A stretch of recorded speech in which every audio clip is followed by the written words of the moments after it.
A few weeks back, no fewer than 17 mega plazas at the popular Alaba International Market were demolished by the Lagos State government after officials of the Lagos State Building Control Agency, LAPSCA, stormed the market located in the Amajuoyi area of the state. This move has been criticized by the traders who feel the demolition is politically motivated. However, the Lagos State government has set up a joint working committee to resolve issues surrounding the recent demolition of some buildings in the Alaba International Market area and some other markets in Lagos. The committee is to help clear some of the misunderstandings surrounding the demolition exercise. Members of the joint committee, the state government said, will include market leaders. Governor Babajide Sanwo-Olu made this known while speaking after a meeting with Governor Hope Uzodinma of Imo State, Deputy Speaker of the House of Representatives, Honorable Ben Kalu, and some Igbo market leaders in Lagos. Joining us on the morning show today to discuss the development around Alaba demolition is Camilus Amajuoyi, President, Alaba International Market Association of Electronics. Good morning, Chief. Good morning, my brother. Good to have you in the studio with us. Thank you very much. Has peace returned to Alaba markets? Yeah, honestly, peace have returned to a certain percentage. But the scars of the wound is still there. People are still feeling the pains. People are still crying because that demolition has pushed so many people out of business. Most people that their properties and their shops were demolished. I know their families are suffering now because there is no way they shed their goods and there is no way they do the sample. And if you don't shed anything in the market, there is no how you will sell. So on that note, the peace returned in a skeletal way because it is about day before yesterday we invited the father of Igbo land. When the thing is too bad for us, we decided to invite Chief Dr. Emmanuel Iwanyong, who happens to be the President General of Ohanese and Igbo worldwide. And he took the pen and come to Alaba. In fact, we are so happy for him. Despite all the road traffic and all the stress on the road, the man was in Alaba live to see the extent of damage. And I believe God that after that meeting we held with him, he told us that he's going to meet the governor, His Excellency, Babajide Sanwo-Olu, which he did, and we saw after that meeting, he went straight to his office. And I know they have started the discussion in respect of that.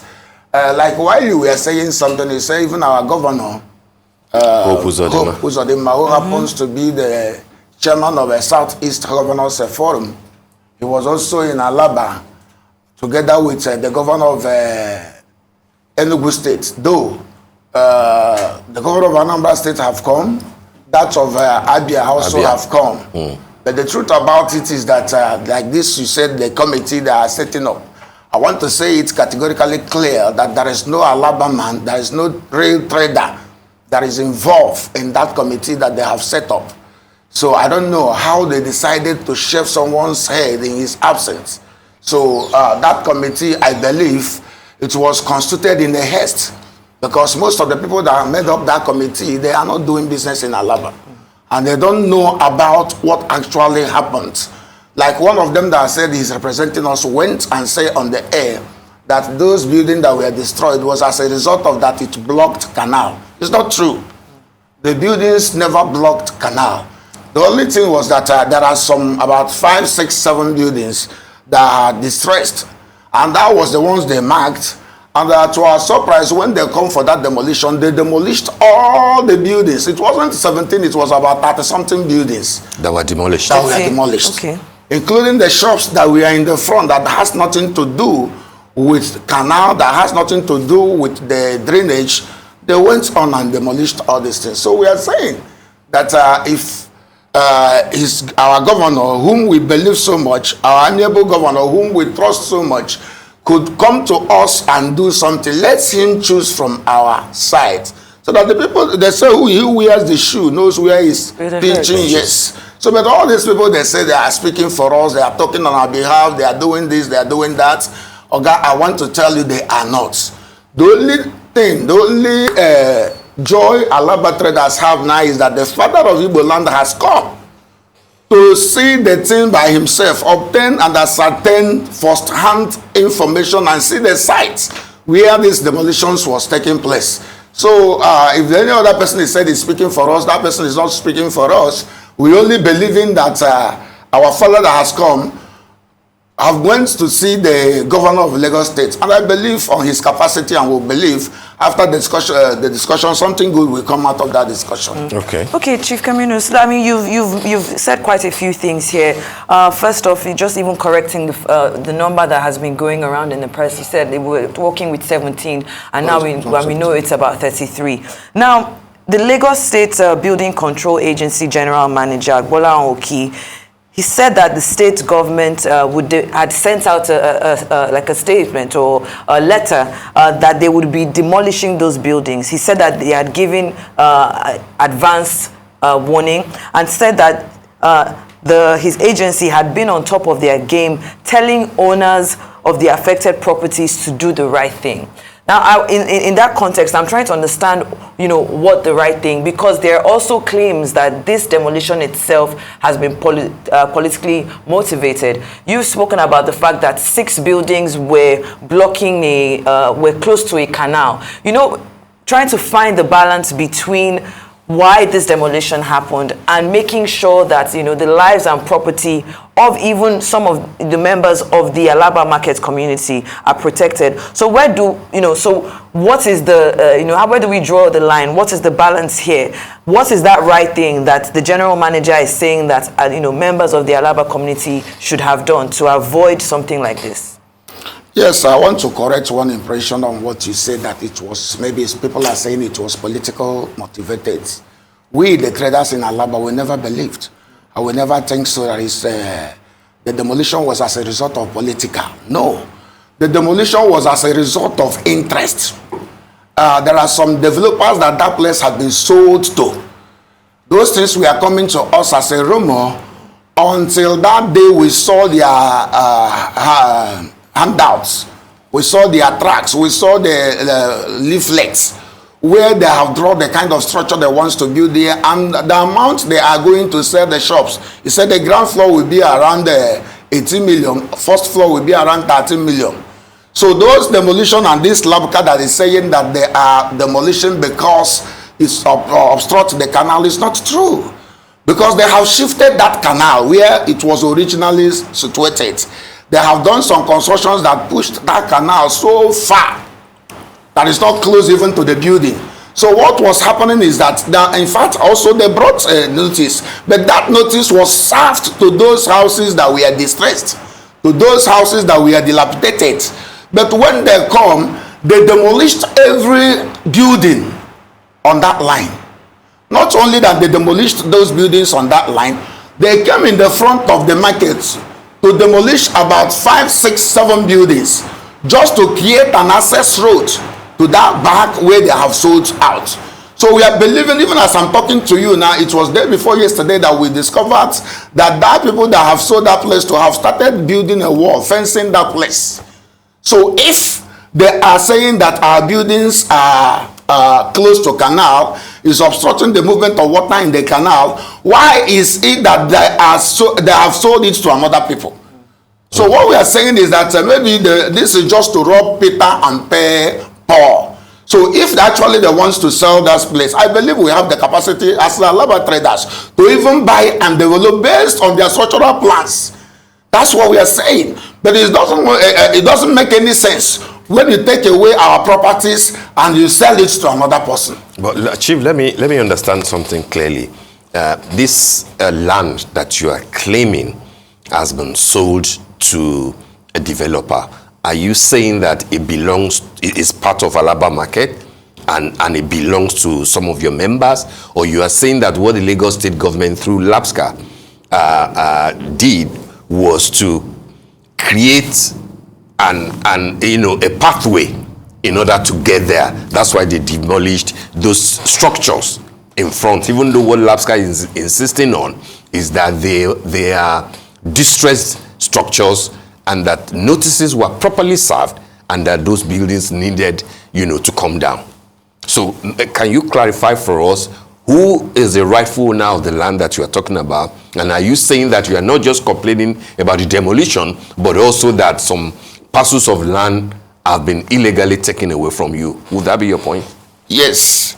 Why do I say so? That is one of the, this our member that own Plaza, Superlative Plaza. He has about 220 something shops in that two plazas. One of his plaza house was having a problem. It went down. And these people came and told him that this plaza, one of it has gone down, that he needs to reconstruct. He went to Labka. Even I'm telling you authoritatively that he paid about 6-point-something million 3 days before the demolition. He paid it to Labka's account, to Lagos State account.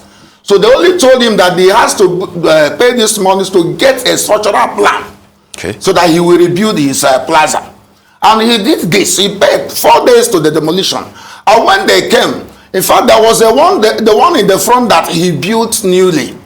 Those lands we bought, we are traders, we don't have land. We bought from the Monile, ratifying the documents through the local government and the state government. So when these people came, they started that demolition, even from the first one that he built. From there, all the buildings around that place, they demolished. Yes, Labka served notice about 2 years ago to those 5, 6, 7 buildings that were distressed. There's no doubt about that. But when they come to implement, to enforce those things, they used that opportunity to destroy the whole buildings on that line. Yeah, but not only that, they destroyed the whole buildings on that line, they went into the front buildings.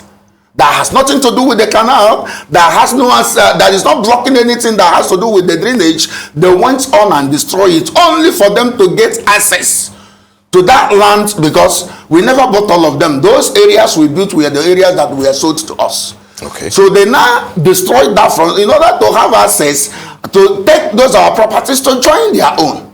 So what we are saying in essence is this: if Labka has served demolition notice or information that these buildings have been distressed, yes, it's okay. But why going to destroy even some of the buildings that we have built last year, last 2 years, last 3 years that are still standing erect? That's where we are having problem. Okay. You've spoken about the lack of representation, when it comes to this on the committee. And, we're looking at the involvement of stakeholders, including market leaders and government officials. So if we're trying to start this process of, dialogue and collaboration, now putting this question to you, Chief Camilus, what would be the best way to go about it? I mean, we're here talking about it now. And as the leader of such a community, how are you going to make sure that your voice is heard within that committee, so that these kind of problems, before they grow to this magnitude, can be resolved on the committee? Yes, let me be honest to you. Like His Excellency, our governor, our amiable governor, when he was campaigning for his second tenure in office, he came to Alaba. We are sitting as we are sitting now. And I told His Excellency, sir, with due respect, that I heard you say that you released 2,000 bags of rice to traders in Alaba. But I want to tell you categorically clear that we did not even see a bag of rice. And I know the information they are giving to you is that this thing has gotten to the whole places. It's not true. Oga, we don't want to be reelecting with you in Promzi through a mediator. Or through somebody that feels he speaks for us. Like those people that claim they are speaking for us, they don't own any shop in Alaba. They don't own any plaza in Alaba. They are not a leader on any market. I don't know whether you get me clear. I understand you. So they don't own any shop in Alaba. They don't own any plaza in Alaba. They don't lead any markets. Like that day before yesterday that His Majesty came to Alaba, I shut the whole Alaba down to welcome me. We have about 16 sections, starting from votes to where Alaba ends. We shut down to welcome our president. But these people doesn't have any capacity to say that this is the people I'm controlling.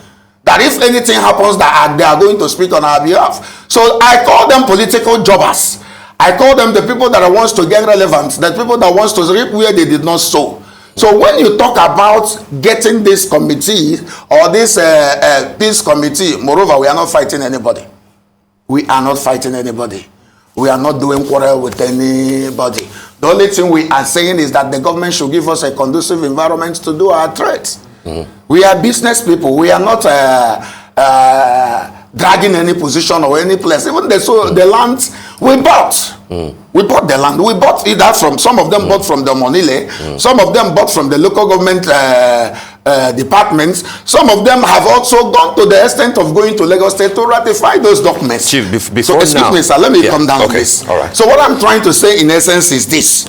Like when an incident is happening or something happens and you want to reach the main people, the real traders, we organize sector. Forget about sometimes you call us non-organized. I pray that this event will bring you to Alaba. So when you come, you see the structural plans of the market, the leadership of the market. You believe that we organize. So I am suggesting and appealing to His Excellency, our Amiable Governor, that whenever he wants to deal with the people that is doing trades, business, he should get to their leadership. Which is the question that I was going to ask you. Before now, how have you been relating with the government, either at the state level or the local government level, or even with the Yaloja General, who, as we are meant to believe, is like the superintendent of all the markets, in Lagos State. And Alaba market is just one of the markets in Lagos State. Who has been your representative, and how have you been dealing with government? The truth about it is that Alaba is international market. The biggest electronics market in West Africa. Yes. We are international. When you talk of Mama Babaloja, I believe there are some markets where she's in charge. But when we are talking about international markets, this is an international that has to have international club. Yeah, but that international market is in Lagos. It's in Lagos, and yes. the Yaloja General. Yes, the Yaloja General is in Lagos. Yes. But what we are saying is this: that is not how you will join us with these people that are selling tomatoes, food items, gari, and all the rest of them. We are talking about people that goes to abroad to import goods. We prepare the formal documents, the bill of lading and all the rest of them. So why do you join? That's why we want to stay on our own. You cannot join us with this mama, what do you call it? Mama that says... Mama Lata. Lata, low egusi. So no. It doesn't give us the kind of reputation that we're supposed to have. So on that note, we respect Mama for her position and for her duty and for what she's doing in Lagos State. But what we are saying that has to do with international, where the whole world knows that this Alaba is generating, even the Nigerian government knows that the IGR that they're generating in Alaba is too big. Yes. That whenever we talk or whenever we cough or whenever we cry, they're supposed to listen to us. They're supposed to listen to us. So what we are saying is that we have an organized sector where all of us, the leadership meets together and discuss about things that has to do with us. And the only problem we are having is that some people want to hijack this system from problems. Maybe I don't know what they have told the government of the day, that when they feel they want to talk to the men of that are doing business, they will call them. They shouldn't call them. We have the capacity to represent ourselves. You are not satisfied with the composition of the committee? Because we are not represented. Because we are not represented. So had it been we were represented, we don't have any problem. Moreover, I said we are not fighting. Yeah, that's clear. I said we are not fighting anybody. That's clear. What we are saying finally on that issue is that, for instance, you sell this iPad to me. When you sell this iPad to me, I think I owe the right to use it when we want to use it, where I want to use it, and the day I want to use it. Yes. Like all these lands they have sold to us, it belongs to us. They have sold it. We are not dragging the ownership of Lagos or the ownership of their properties, but we are saying these ones that they have given the authority to us to own, they should allow us. That you have title. We have title over. They should allow us to use it the way we want. That if there is anything that has to do with the tax, that has to do with the legitimate fee that we need to pay to the government, we are ready to pay it. Yeah, but to use it the way you want is also subjective.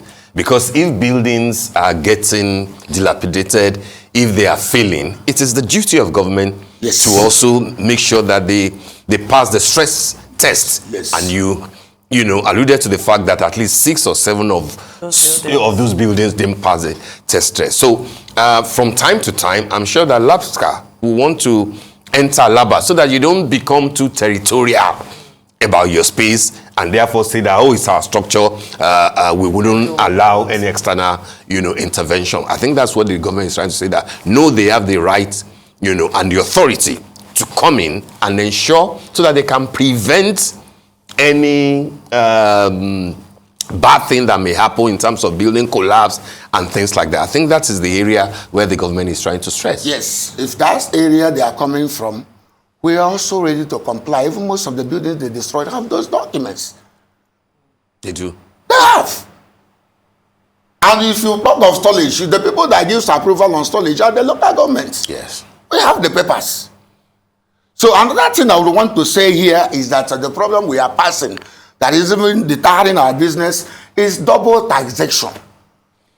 That double taxation has to do with when you meet all the requirements at wharf and you have cleared your goods, sometimes on your way bringing it to Alaba or to your warehouse, you will see these customs intercepting that goods. The same goods they have granted pass at the port of entry. You see them stopping us on the way. Thank God for his our president, His Excellency Baba Ahmed Tinubu. God will bless him for him. We will always support his government. Why am I saying this? Is because he has put the wrong peg in the wrong hole by appointing a custom officer who is a career holder. Yes. So whom I believe that he knows much about that system. Okay. Because we are suffering, because when you get to this, when you talk of this double taxation, when you get to on the road, I like Egamai too, you see these people that call themselves federal operation, they will turn the same container they have cleared and given pass from wharf and turn it back to Ikeja. All right. Before it will come out, you will spend millions of naira. All right, then. And I know our president is talking about double taxation. Then another one is that has to do with Taburo. These containers 40 feet, 20 feet, if you do all the clearance and from Vost to enter Alaba, 40 feet you will spend close to 200,000. 20 feet you spend more than 100,000. We are saying that the governor should come to our aid. Should come to rescue us. Let him give us a statutory amount that will pay, that has to be receipted. That when we pay this money, our container will not have any problem. Now, if you want to come to Alaba, I am telling you, if you want to bring anything to Alaba, maybe you bought goods that had a problem, you want it to ratify, you are coming with it to Alaba. Okay, if you don't pay 10,000, that either your car or your windscreen or your mirrors will be bashed. So that's what we are saying, that we are begging and appealing to our governor to help us and look into these things. We are ready to comply. We only needed the conducive environment to do our business. And at the point where this, I am telling you by my feasibility studies, up to 500 containers enters that road, Alaba, on monthly basis. And if they are collecting 200,000, 100,000, I don't know how much they are giving to government. The Agberos. The Agberos. I don't know how much they are remitting to government. Because we have pursued this case even to the Ministry of Transport. We explained everything to them, but I have not seen them taking any action that will be able to alleviate all these problems that is happening on the road. So you have two access to the governor now, the President General of the Ohanese Ndigbo, yes, and then the committee, especially through the Imo State Governor. What would be your two key requests through those two routes to the governor? Two key. It's menu. But let's congest it. Okay, let's congest it to two. One that is more paramount is that road that leads to Alaba. That road is a death trap. That road from Vost to enter Alaba is a death trap. I am appealing and begging our amiable governor to help us and fix that road. Because why that road is so important is that container, you know how big it is and how bulk it is. If it falls at that point, I am telling you, many souls will go. Because the road is not good. You see the container dancing, and in a system in Nigeria, like in China, they will have something to bind that container. But here, they don't do that. So we are appealing to him to help us and do that road that leads to Alaba. Okay. Two, he should also help us to say something concerning this Agro so that they will get out of our roads. We are ready to. How do you wake up in the morning? You see them from pole to pole, from pole to pole, from distance. They tell you this one is Owo Bale, Owo Baba, Owo Chairman, Owo this, Owo that. So let the government come to streamline all these things. Tell us the real amount we will pay for 40 feet and for 20 feet so that we will not be molested on the road again. Yeah. Because sometimes they never know the value of the goods that are in that container. They will leave it there to be there for over 2 days. Still speaking about, alleviating such problems and reaching out to the current state government, what support or assistance would you like to see from them or other relevant authorities to help the affected traders? Those are the ones that have had their shops demolished illegally, recover and rebuild their businesses in the aftermath of the demolition. And I'm talking about the traders that you said, in fact, didn't have any reason for their houses to be demolished. You're not part of those that were served a notice. How do you intend on helping them, or even reaching out to the Lagos state government to help them? One thing I want the Lagos state to do for us is, one, giving us an access to get our lands back so that we can rebuild based on their structural plan. Two, like these our brothers, most of them now, they have family. Mm-hmm. They don't have any means of livelihood. Again, the government should come to an aid to aid us by giving us maybe palliative measures that will curb the problem of this hunger that these families are suffering now, and also help them to establish and rent shop again. Mm-hmm. Because as it stands now, they are off business. That I don't know. Most of them took their goods to their house. Is customer going to go to their house to buy the goods from them? I am telling you, people are crying every day. They cluster my office, asking me, President, what do we do? How do we get back to our shops? Yeah, but if it is illegal, are they seeking compensation? They are seeking compensation. Definitely, we are going to fight for it legally. Okay. We are pursuing it legally. All right. Because I don't see how you will tell us that this place does not belong to us, it's close to canal, and at the end of the day, you sell it to somebody again. I am telling you, I am inviting you, maybe we'll discuss that later. You come to the scene of the incident and ascertain the level of destruction by yourself. When they are saying they demolished 17 buildings, it's not true. What happens to this one on the road that has nothing to do with the canal? All right. Chief Camilus Amajuoyi, we want to thank you very much for joining us on the morning show today. And we hope, of course, that Lagos State government is listening and the committee, will be tweaked so that your interest can be taken on board. That would be very wonderful. Thank you so much.